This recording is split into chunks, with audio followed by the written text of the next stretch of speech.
নমস্কার বন্ধুরা, সকলকে জানাই সুপ্রভাত। কেমন আছো তোমরা? আমি খুব ভালো আছি। আমার চ্যানেলে সবাইকে সুস্বাগত। তো আজকে নিয়ে এসেছি নতুন একটা ব্লগ নিয়ে। তো সকাল থেকেই শুরু করছি। তো দেখো, আমি সকালবেলায় দুই মেয়েকে খাওয়াতে বসেছি, আর সকালবেলায় করেছিলাম রুটি আর বেগুন ভাজা। তো দেখো, শুধু দুষ্টুমি করছে। ছোটরা শুধু আমি খাবো, আমি একা হাতে খাবো। বারবার বলছি তুই খেতে পারবি না, শুনছে না, বারবার রাগ করে শুয়ে পড়ছে।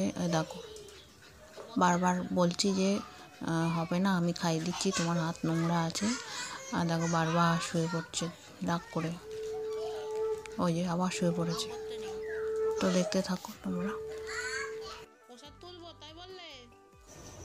তো দেখো, আমার দুই মেয়েকে স্নান করিয়ে দিলাম। স্নান দান করিয়ে জামা প্যান্ট পরিয়ে মাথা আশ্রে দিয়েছি। ছোটোটাকে মাথা আশ্রিয়ে রেডি করে ওর বাবার কাছে দিয়ে এসেছি, কারণ আজকে হচ্ছে আমাদের বাড়িতে নারায়ণ পুজো। তো সেই জন্য তাড়াতাড়ি স্নান দান করিয়ে দিলাম দুটোকে। এবার ওরা ঠাকুরের কাছে গিয়ে বসবে।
তো দেখতেই পেলে আমার বরের পুজো হয়ে গেছে।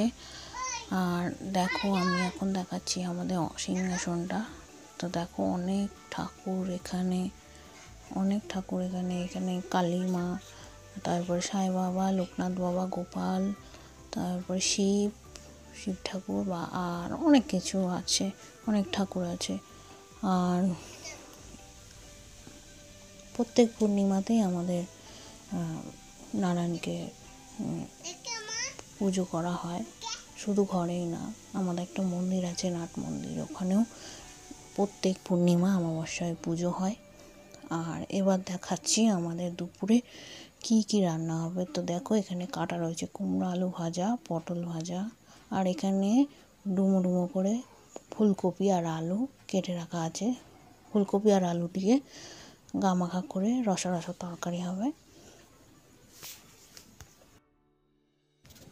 আর দেখো, ডুমো ডুমো করে কচু কাটা রয়েছে, কচু বাটা হবে। আর রয়েছে মোচাও কাটা, মোচা দিয়ে আলু দিয়ে একটা তরকারি হবে। এ দেখো, মোচার আলু কাটা রয়েছে। তো আজকের মতন এইটুকু ভিডিও। টাটা বন্ধুরা।